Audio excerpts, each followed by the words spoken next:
Good morning, Lyn Christian at SoulSalt. We're going to strong start your day and talk about the element that makes supercharged, productive, and satisfying teams.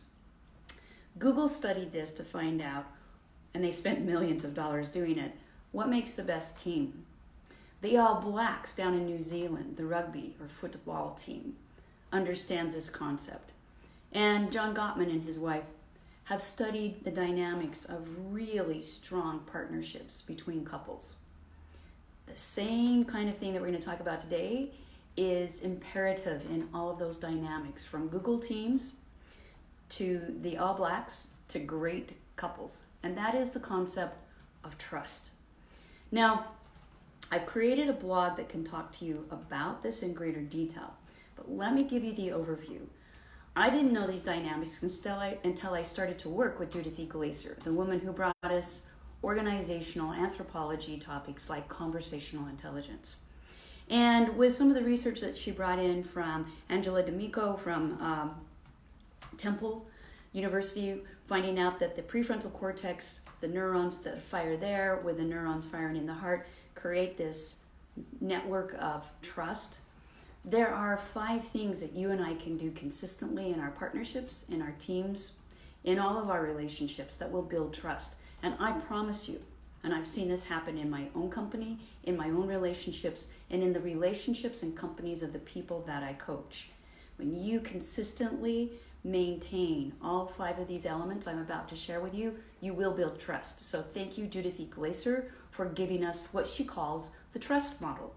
And if you take trust and you write it vertically, T-R-U-S-T. That's what we're going to do today. We're going to start with the T at the top. Trust starts with transparency. Transparency means that you're willing to sit down and let people know what you're feeling inside, what you're thinking inside, and you find out what they are thinking and feeling. It's also the opposite of going in and telling people what to do without setting the context. What are we doing? How come we're doing it? And what do we feel like we're going to benefit from once we do it? So transparency is sitting back and actually digging down and telling more of the context, more of the emotion, more of the setting. Try that one. The R in trust, respect. We all have a different mode of how we show respect. Sometimes it's gratitude, sometimes it's waiting for a person to finish, pausing, absorbing what they say, and speaking back to them. Sometimes it's giving people space to figure things out. Sometimes it's asking permission before we interrupt them in their day. Sometimes it's just simply saying thank you. Respect is the second part of building trust. The third part starts with a U in the middle of that vertical word of trust, and that means standing under the umbrella of someone else and understanding where they're coming from, understanding what life looks like from them, understanding what they might be thinking, feeling, needing, and wanting. Finding out what's going on underneath their umbrella, being sure that you are aware of what yours is, and then finding mutual success, which leads to the S. S is for success, mutual success. Not big win for me, little win for you. Not compromise, not I win, you lose.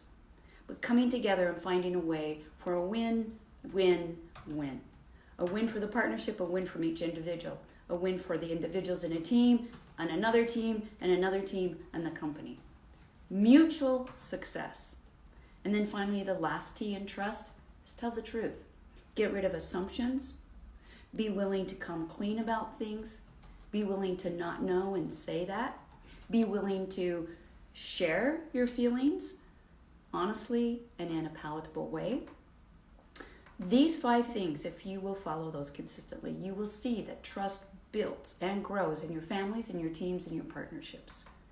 And that's one of the most edifying things that I can tell you I've ever experienced. Without that trust, there's not a strong bond. Now, to help you remember what I've shared with you, we have a free download. I've taken Judith E. Glaser's trust model from conversational intelligence and doodled it. And I actually shared that with her before she passed away, and we both had a little laugh about it because just because of the way I depicted trust. If you would like to have that as your model so you can just hold that in your hand and go about your day to day, remembering to repeat and consistently maintain trust by living these 5 things, it's yours for free. Go out, build trust, earn trust, give trust. Have a great week.